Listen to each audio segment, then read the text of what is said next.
morning is actually a pretty serious section in Romans we're going to go through, so appropriate, I imagine, given the shock maybe that we're all feeling right now.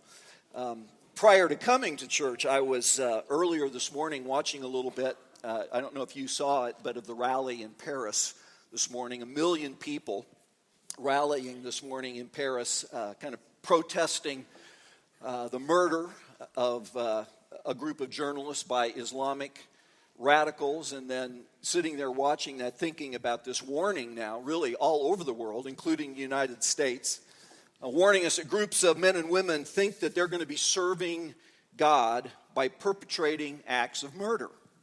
And also thinking that the best thing that could happen to them is to be killed while doing it, because then in their thinking they'll go to heaven and will be richly rewarded. Now, I'd like to say to you, that's crazy. I mean, that's serious craziness. Okay, so this all fits in with what we're going to look at this morning. And really just kind of one example of how crazy I think the world is getting.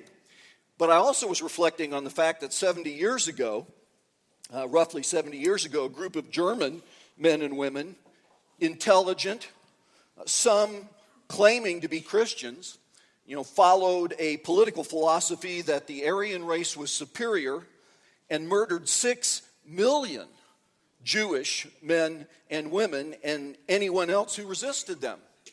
And frankly, that was crazy. And when you look at the craziness in the world and ask the question, why, the answer, I think, to that why question is actually found in a little epistle written some 1950 years ago, contained in the Bible, called Romans, written by the Apostle Paul, because in this early part of the book of Romans, what Paul does is he explains what has happened to humanity. For those of you that weren't with us when we launched into this last week, we're calling Romans simply a study in classic faith. We looked a little bit at the background. I'm not going to go into great detail. You can pick up last week's message online if you want. But the background simply being that this is an epistle written for public reading there at the church at Rome. Eventually, it was a letter that was sent to churches all around the world, and when the New Testament was put together, it was acknowledged as having been written by the Apostle Paul, and that it carried the authority of the inspiration of the Holy Spirit and became part of what we call the New Testament. Written from Corinth, and we talked about this last week, and by the way, when we look at what goes on today, another thing that really struck me this week was thinking about Paul sitting in Corinth and what Corinth represented, and we'll get into that a little later, and how that I think is reflected particularly in what we're going to look at this morning. But again, for those who weren't with us, Paul had not been to Rome. He's in Corinth on his third missionary journey, and news reaches him about things that are going on there in the church.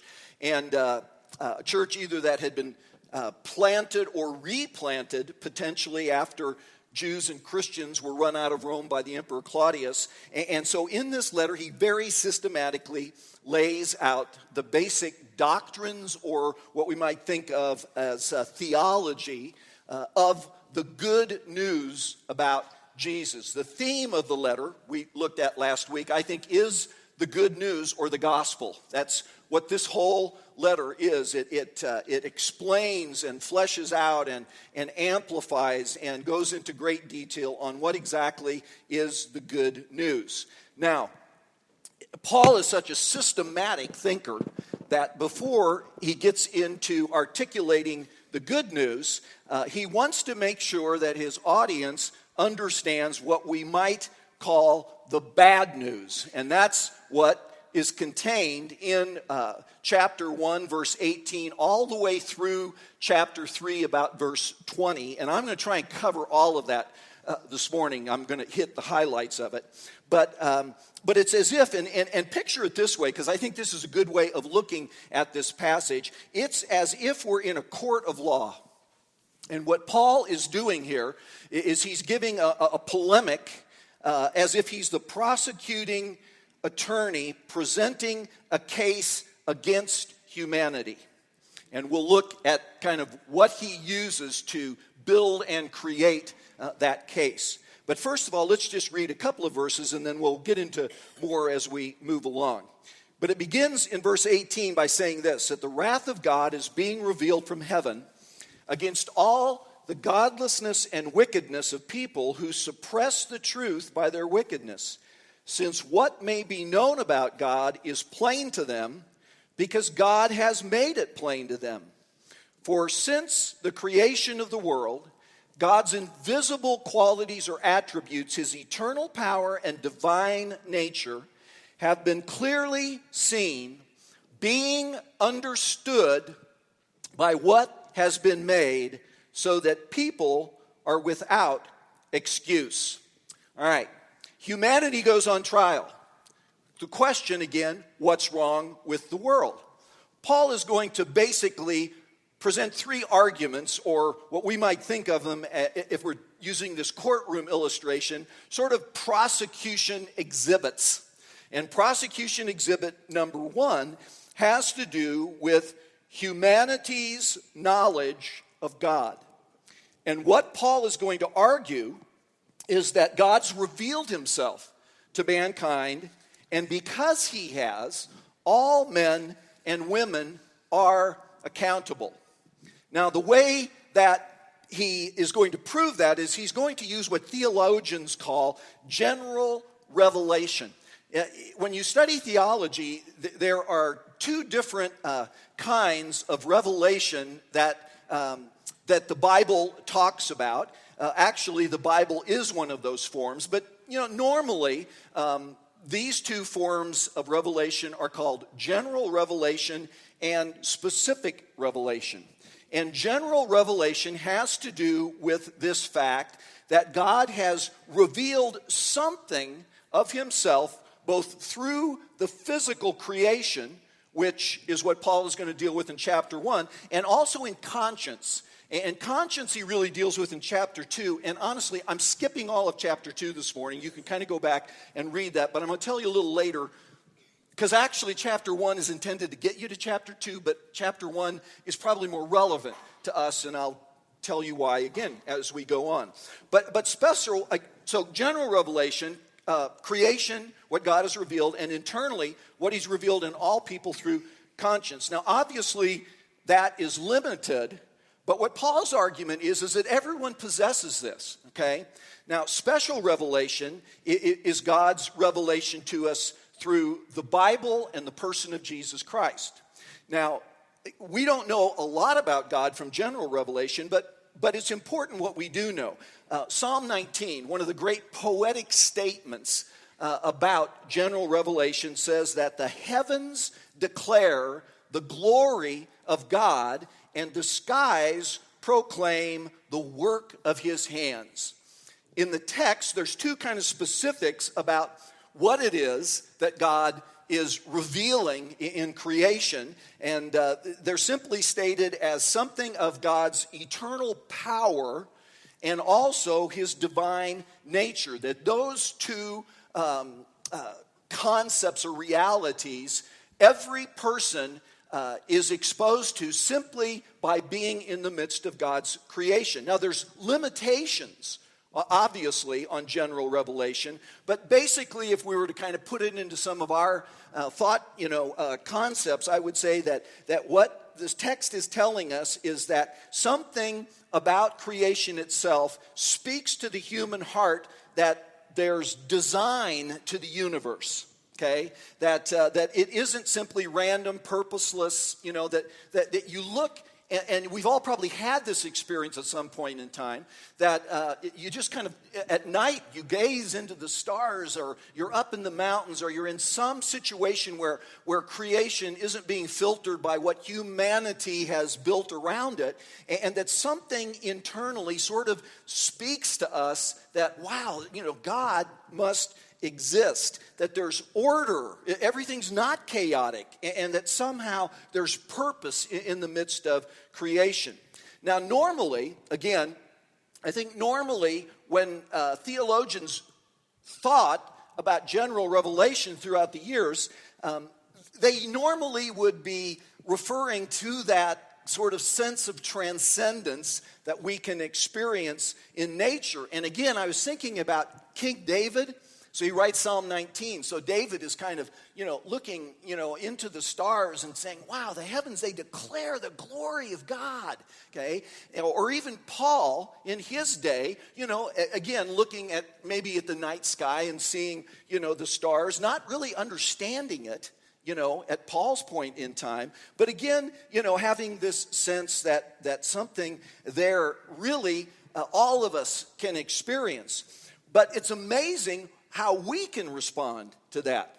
Because not only now is the creation speaking to us in sort of this mystical sense of transcendence, but frankly, the study of the cosmos more and more is pointing in the direction that God exists. And I find it fascinating that we live in a time where literally the heavens are declaring the glory of God.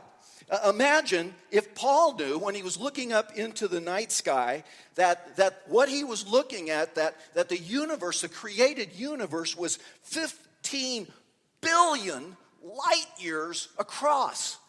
I mean, it struck him with awe, even with what he could see. But imagine, the vastness of God's creation it's mind-boggling. I mean, a light year is 6 trillion miles.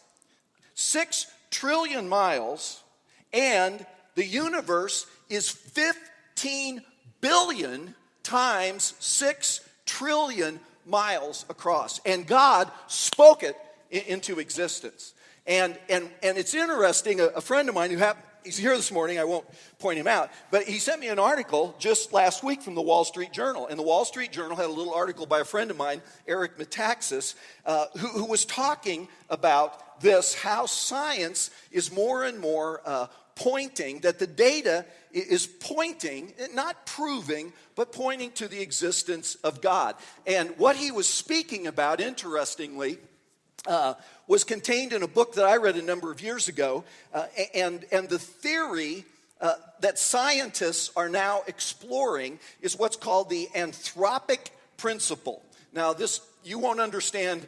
Well, you might understand this illustration. I can't, but it came along with an article on the Theanthropic Principle. But let me just go back and tell you a quick little story. 1973 was the 500th anniversary of the birth of Copernicus. And in Poland, they held a real large event, really kind of across Poland, but they brought in scientists to honor this anniversary of the birth of Copernicus from all over the world to deliver papers. One of those scientists was a Cambridge professor by the name of Brandon Carter. He was a well-known astrophysicist and cosmologist, actually a very close friend of Stephen Hawking's, by the way, and he presented this paper. And the title of the paper was this: Large Number Coincidences and the Theanthropic Principle in Cosmology. So what is the Theanthropic Principle? Well, what he did, the heart of the paper, and again, I think it stunned many of the scientists that had come and gathered there what his point was. He said, kind of the heart of the paper was that the universe, far from being, some kind of a sea of chaos, which is sort of what the random perspective that, there is no intelligence behind the universe. It's all just a matter of happenstance and chance and cause and effect within a closed system. And yet what he said is that far from that being the case, it would appear instead that the universe is an intricately tuned mechanism whose every molecule, whose every physical law seems to have been designed from the very first nanosecond of the Big Bang toward one single end, and that being the creation of life. And then if you should go online and look up the Theanthropic Principle. You'll probably understand a lot more than I could understand from it. But again, what the heart of it is that when scientists now, the more they get to know about the universe, they understand that there are some fundamental constants that exist within the universe that falls within this really narrow range that's compatible with life in the universe. So, for instance, I remember when I read the book in '99, I think I read the book, God the Evidence was the title of the book that told this story. And I remember reading it, and I think at that time they had identified 20 of these physical constants in the universe that had to be in this extremely narrow range in order for life to exist. Now, I think they're up to like 120. They continue to discover things. They actually call it fine-tuning, that the universe appears to be fine-tuned versus random. One of them is the very nature of water, for instance. You know that water is the only material that we know of in the universe whose solid form is lighter than its liquid form. So if that wasn't the case, then the oceans would have frozen from the bottom up and life could not exist on the planet. So you've got this one little out of 125 little things like that exist that are, the probabilities of that are very, very, minute. That if that wasn't the case, that with that one little element, life could not exist in the universe. This fine-tuning has, and the four major constants that they talk about, and again, I'm just not a scientist. I mean, some of you, I'm going to speak words that I do not know what they mean, okay? But I know the big idea. So the four primary constants are the gravitational force in the universe, the electromagnetic force in the universe, what's called the weak atomic force and the strong atomic force. And all of these things have to exist in this very precise relationship in order for life and at times even the entire universe to even exist as it exists. But it is so precise that if the gravitational constant were off by this percent, life could not exist. And so there are these tiny, just these elements, and the probability of simply 25 of those parameters existing in a way that life can exist, the number that they attach to that is that, and to kind of put it in perspective, they estimate that the number of atoms in the universe is 10 to the 70th power. So you got 10 with 70 zeros after it. That's how many atoms there are in the entire universe. Well, the probability that all of these constants would exist that make life possible simply randomly is 10 to the 138th power. In other words, and for those of you that were here on Christmas Eve, it's nearly infinitely improbable that life would exist in the universe. As a matter of fact, I love the little illustration that they oftentimes use, that the probability of all of those constants coming together randomly is more improbable than putting a monkey in a room with a typewriter and having that monkey type out the complete works of Shakespeare. That's kind of an illustration that they use. So the point being this, the Bible says this: the fool has said in his heart, there is no God. Now, let me just say this. You can be incredibly intelligent and be a fool, all right? So intelligence is not a measure of wisdom. And more, it feels like as we get to know more about creation, it's constantly pointing toward the existence of God. Some of the sort of counter arguments to that are almost harder to believe than that God is a creator. I remember, when, again, it's interesting that Brandon Carter was a friend of Stephen Hawking's, because Stephen Hawking's explanation for the fact that these that these elements exist in just the relationship that they do to create life is that what quantum physics or whatever his expertise is in indicates that there are an infinite number of parallel universes. And that if there were an infinite number of parallel universes, it makes perfect sense that in one of those universes, all of these random elements would come together to make life possible. I think that's harder to believe than that God exists. But anyway, for what it's worth, the point being simply this, that the heavens declare the glory of God.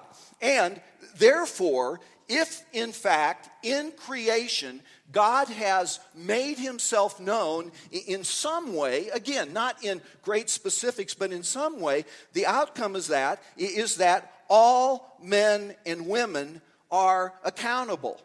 All men and women have some knowledge of God, and therefore they're accountable for what they do with the truth they have. And that's kind of the conclusion of exhibit number 1. He moves on then to build upon that, and prosecution exhibit number 2 has to do with, well, if that is the case, what has humanity done with the knowledge of God that they have? And here's what he says, that they suppress the truth, that humanity has made the choice to suppress the knowledge of the truth of God that they have. And the word suppress there it's fascinating because it almost has it's almost like a visual. It literally means to hold back or to restrain. And it's almost like that the response to the truth that God exists is that humanity doesn't want to know that. And it's if they hold that truth at arm's length. And the process of that, the way we see that expressed is that Paul goes on to say, for although they knew God, they neither glorified him as God nor gave thanks. In other words, the humanity's response to the knowledge of God is that there was no acknowledgement or submission to the truth that humanity had planted within their heart by God in terms of what he has revealed about himself. Now, the result of that is threefold as you look at this passage. Paul tells us 3 things that have happened because humanity has not been willing to acknowledge this truth about God. The first thing that rejection of God has created, Paul says, is what I would call intellectual futility. And so he says this, their thinking became futile. Rejected revelation, basically when you reject revelation, what you then do in order to explain the universe, of course, is that you embrace speculation.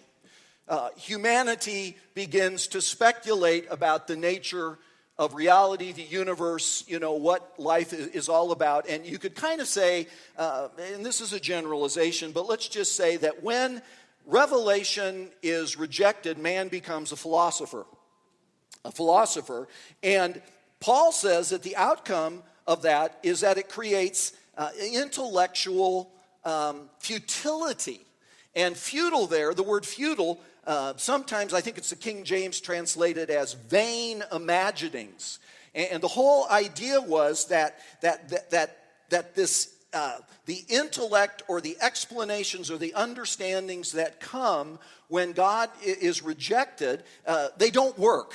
It's in vain imaginings. And the word there doesn't talk about, us looking in the mirror, that kind of vanity. But again, it would be like, well, someone has cancer and they've tried a treatment and it was in vain. It didn't work, okay? So vain imaginings here, or intellectual futility, talks about a way of viewing reality that honestly doesn't work with the actual nature of reality, intellectual futility. Intellectual futility then leads to moral confusion. And so along with their thinking become futile, Paul goes on and says their foolish hearts were darkened. Now the heart here speaks not of our physical heart, but again of our sort of the inner person, the seat of our emotions and our ethics and our morality. And Paul says that inner part of us, when it's operating out of intellectual futility, it becomes foolish and becomes darkened. Foolish there means without understanding, and darkened there is a metaphor. It literally means becoming dark, but metaphorically, it's really talking about being devoid of illumination, which is part of what Revelation does.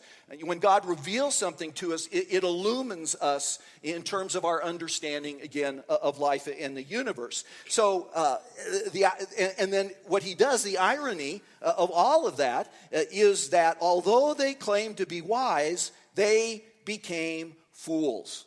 And more ironically, and again, you can be extremely intelligent, obviously, and not believe in God. And by the way, you can be brilliant and extremely intelligent and believe in God, which is what more and more is happening within certain sectors of the scientific, community. But the irony is that when you develop sort of an intellectual system, and out of that system you come to the conclusion that God does not exist, the reality is you've become a fool, but you don't think you're a fool. What do you think? You think you're wise. You think you're smarter than anybody that actually, believes in the existence of God. So there's an irony there. Again, going back to last week, and sometimes, part of the problem is that people that think they're wise, a lot of times they haven't even looked at the evidence. So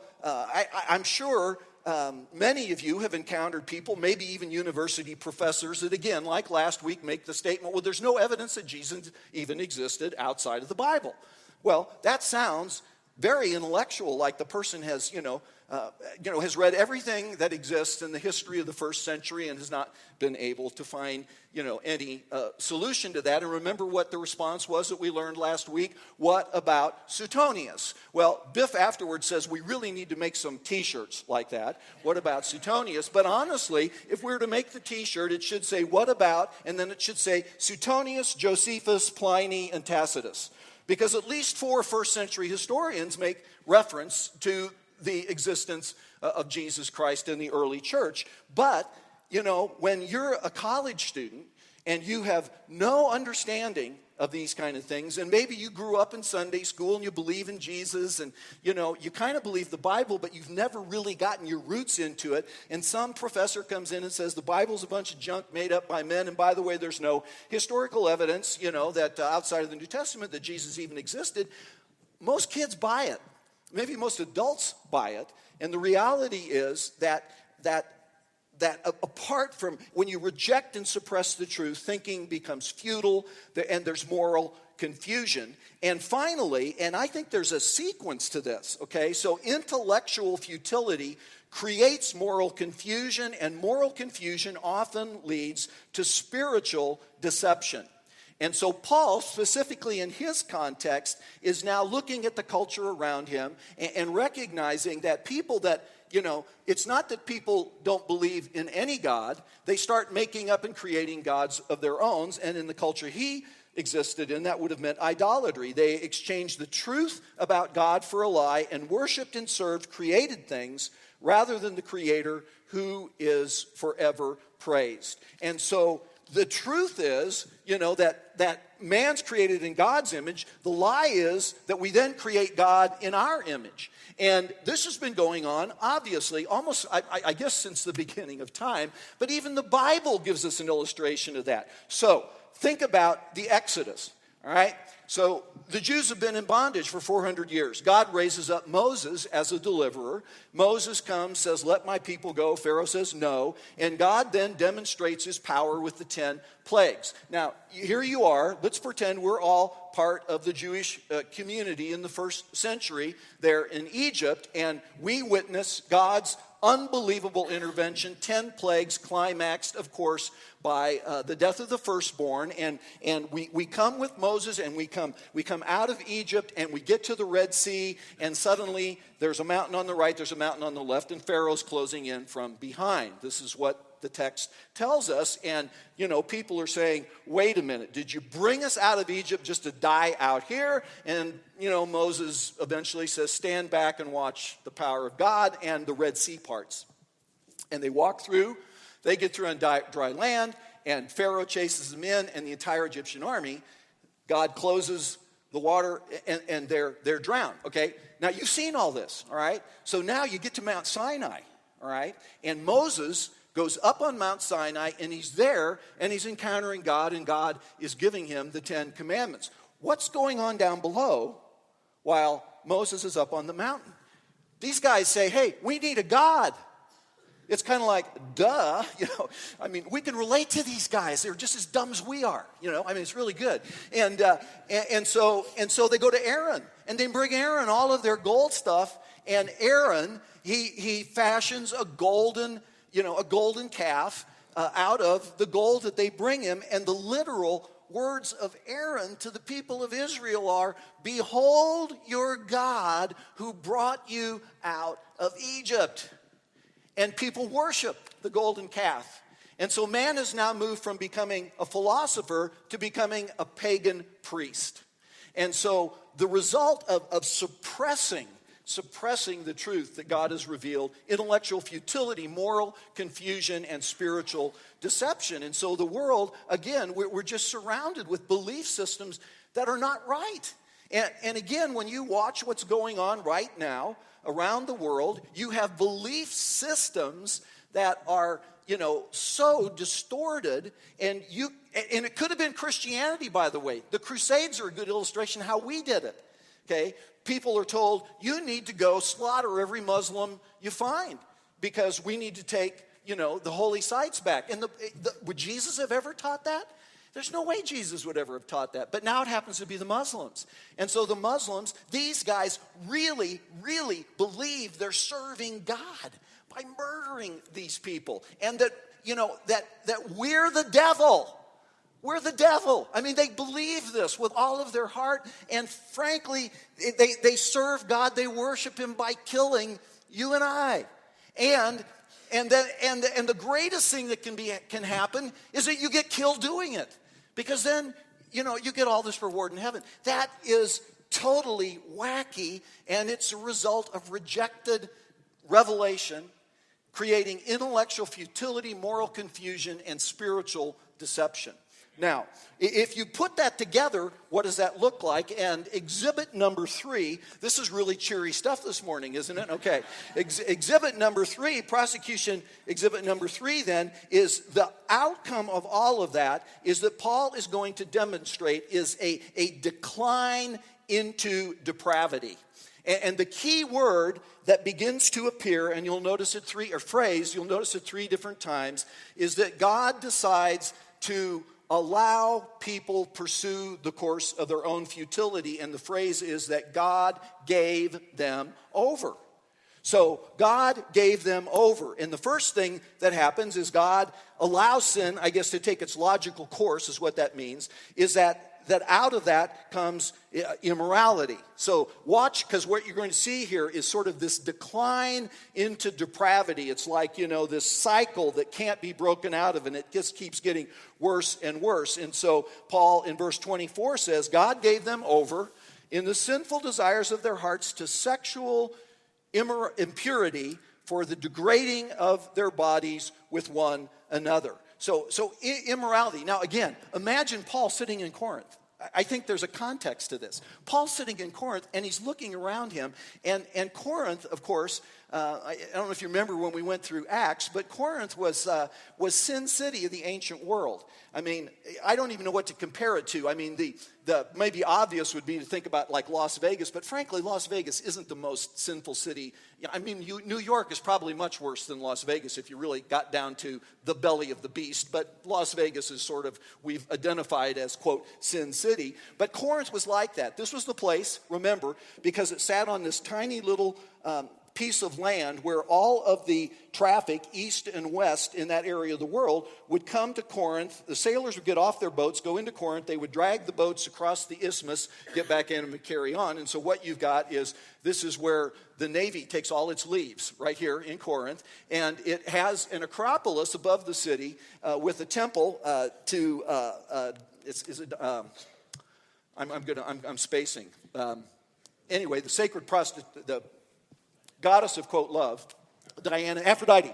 So they got this temple to Aphrodite up on the Acropolis that has 1,000 sacred prostitutes. And the religion, are you with this on this deception thing? The religion of those sacred prostitutes is they come down off the city every night and they engage in prostitution with men in the city of Corinth. And when they do that, both them and the men are serving God. And it's just crazy. So Paul's just looking at all this, He's looking around, and so obviously he says, God just gave them over.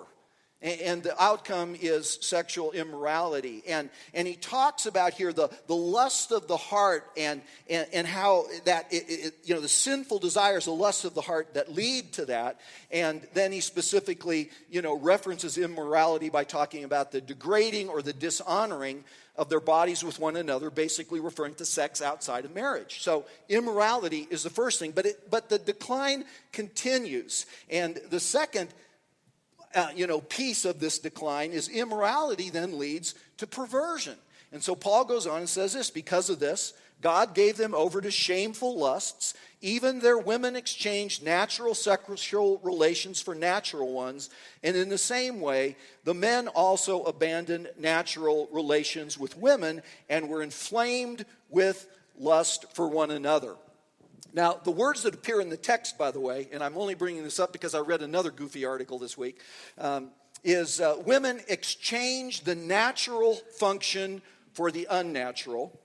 And in the same way, men abandoned their natural desire for women and were inflamed with lust for one another. Newsweek just ran this article, and the good news is I tried to find Newsweek everywhere and couldn't find it, so that's good news. Newsweek isn't doing very well. But Newsweek ran this article on the Bible, and there's been a lot of response to it. And I read this article, and it was absolutely mind-boggling, because basically what the author of the article was saying, and he particularly was targeting people that believed in the Bible, kind of the buzzword evangelicals, and just hammered evangelicals and basically say, we use the Bible to our own agenda. If we really understood the Bible, we would know that most of what we disagree with or don't like or protest against or aren't willing to kind of cave into is simply a matter that we twist the Bible. We don't know the Bible. And he proceeded to twist the Bible through the entire article, as far as I could tell. I mean, and I know others have responded to it, quite interestingly. But he talked about this passage because, frankly, this is probably the preeminent passage in the New Testament that talks about homosexual relationships. Now, I'm not trying to gay bash here, but what I am going to say is this, that it seems to me that it's pretty clear what Paul says in this context. And what he says is that, well, here's what the words say, and they don't mean homosexuality. I have gone through every commentary. I've broken the thing down to its smallest particles, trying to understand, is there anybody ever in biblical interpretation that ever thought that that's not what Paul was talking about? And frankly, there isn't. I don't know where this guy comes up with this, but the fact that it doesn't use the word, and then he'll say that, doesn't use the word homosexuality here, but I hate to say it, it's a perversion. Now, take the emotional context out of that word. Perversion means you take something natural and twist it. And that's all Paul's saying. Something's radically wrong here. And Paul lives in a culture that totally and completely embraced that. As a matter of fact, the Roman emperor at the time Paul is writing this, Nero, was known for his attraction and sexual encounters with young boys. And it was just considered normal. And yet, this is what we're up against, and we're in a culture that has rejected revelation. And furthermore, it's not going to get better, is my own personal conviction, but that's not the worst of it. And by the way, this is probably where we get off track a little bit, because, there are certain things that evangelicals kind of view as the unforgivable sin, and frankly, sexual relationships are not the unforgivable sin. And it's interesting what comes next, because if in fact he's creating this kind of cycle into depravity, look what he talks about. So immorality, perversion, and then the third thing is that as God gave people over to, following their own, speculative, thinking about what life is all about, that along with leading to immorality and perversion, ultimately it leads, and this is where he's getting to what Paul calls a depraved mind. Furthermore, just as they didn't think it worthwhile to retain the knowledge of God, so God gave them over to a depraved mind so that they do what ought not to be done.